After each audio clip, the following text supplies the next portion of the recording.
You, John Fitzgerald Kennedy, do solemnly swear. I, John Fitzgerald Kennedy, do solemnly swear. That you will faithfully execute the office of President of the United States. That I will faithfully execute the office of President of the United States.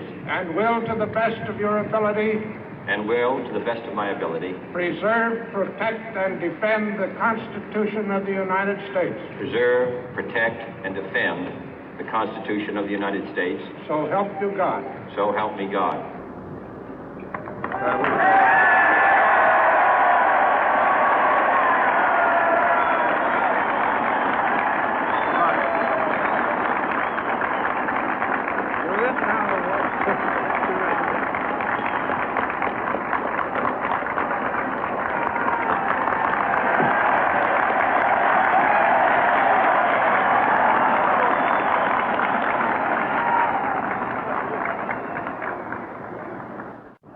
Vice President Johnson, Mr. Speaker, Mr. Chief Justice, President Eisenhower, Vice President Nixon, President Truman, Reverend clergy, fellow citizens. We observe today not a victory of party, but a celebration of freedom, symbolizing an end as well as a beginning, signifying renewal as well as change.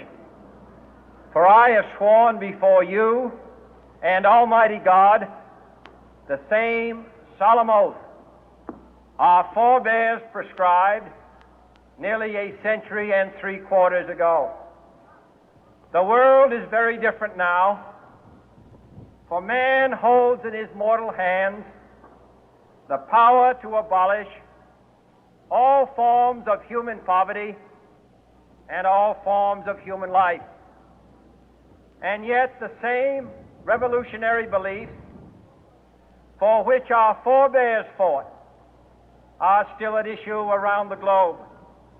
The belief that the rights of man come not from the generosity of the state, but from the hand of God.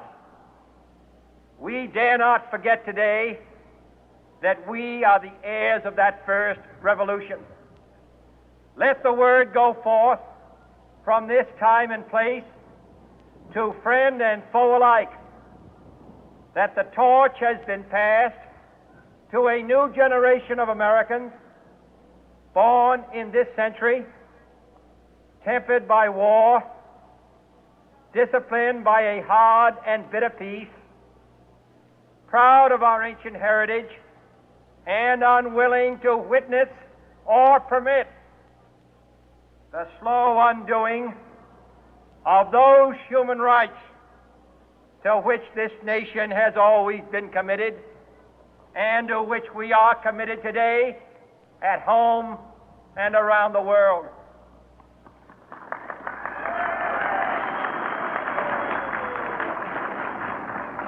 Let every nation know, whether it wishes us well or ill, that we shall pay any price, bear any burden, meet any hardship, support any friend, oppose any foe to assure the survival and the success of liberty.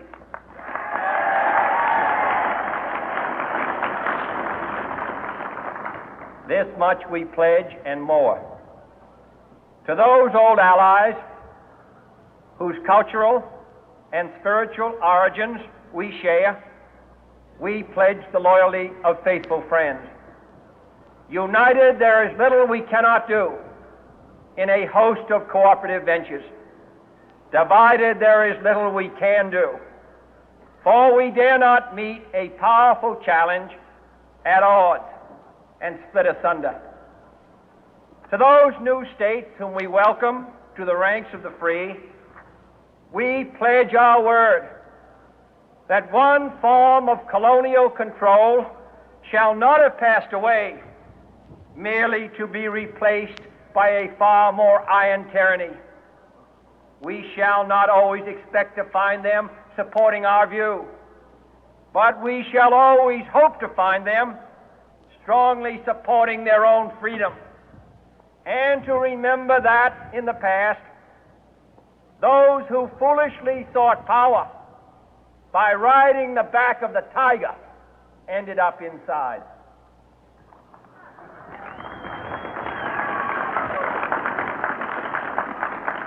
To those people in the huts and villages of half the globe struggling to break the bonds of mass misery, we pledge our best efforts to help them help themselves for whatever period is required, not because the communists may be doing it, not because we seek their votes, but because it is right. If a free society cannot help the many who are poor, it cannot save the few who are rich.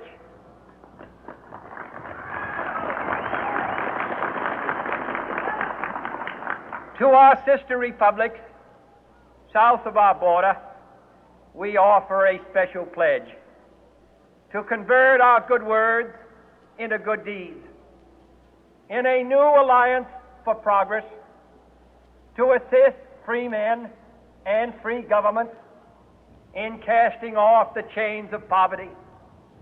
But this peaceful revolution of hope cannot become the prey of hostile powers.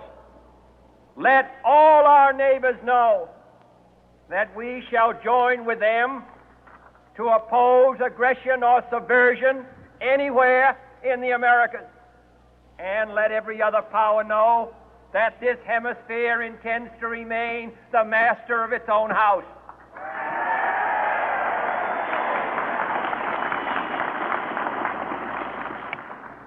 To that World Assembly of Sovereign States, the United Nations, our last best hope, in an age where the instruments of war have far outpaced the instruments of peace, we renew our pledge of support to prevent it from becoming merely a forum for invective, to strengthen its shield of the new and the weak, and to enlarge the area in which its writ may run. Finally, to those nations who would make themselves our adversary, we offer not a pledge, but a request that both sides begin anew the quest for peace. Before the dark powers of destruction, unleashed by science, engulf all humanity in planned or accidental self-destruction, we dare not tempt them with weakness, for only when our arms are sufficient beyond doubt can we be certain beyond doubt that they will never be employed. But neither can two great and powerful groups of nations take comfort from our present course, both sides overburdened by the cost of modern weapons, both rightly alarmed by the steady spread of the deadly atom, yet both racing to alter that uncertain balance of terror that stays the hand of mankind's final war.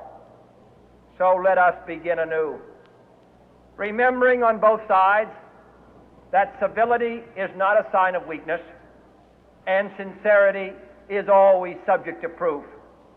Let us never negotiate out of fear, but let us never fear to negotiate.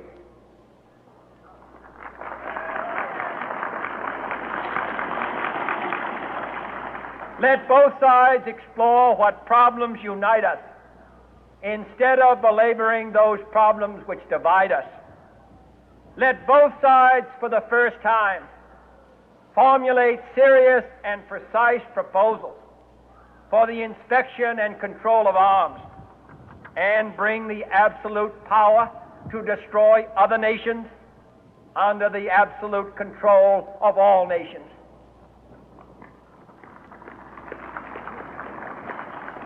Let both sides seek to invoke the wonders of science instead of its terrors. Together, let us explore the stars, conquer the deserts, eradicate disease, tap the ocean depth, and encourage the arts and commerce.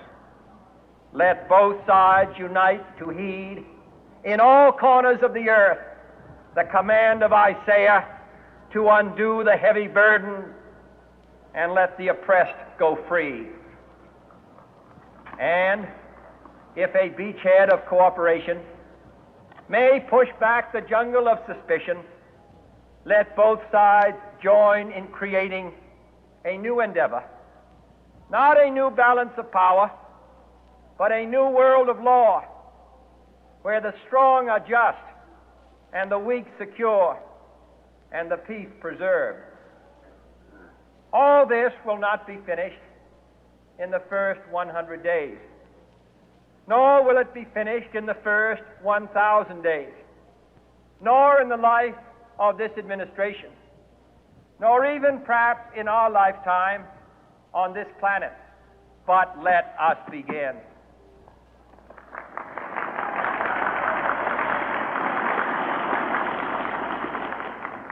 In your hands, my fellow citizens, more than mine, will rest the final success or failure of our course.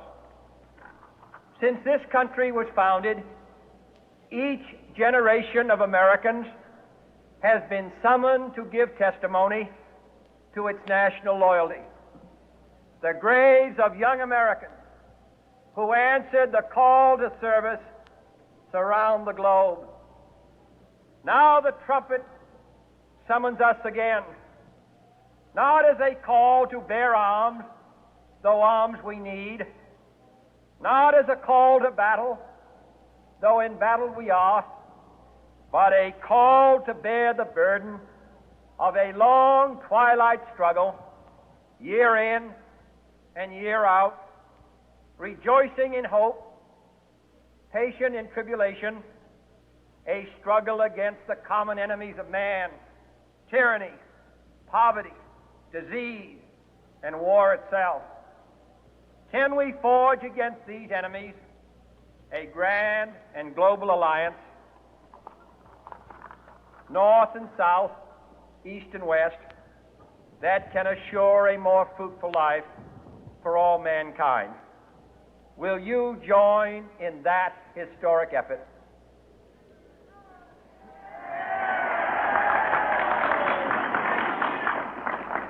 In the long history of the world, only a few generations have been granted the role of defending freedom in its hour of maximum danger. I do not shrink from this responsibility. I welcome it.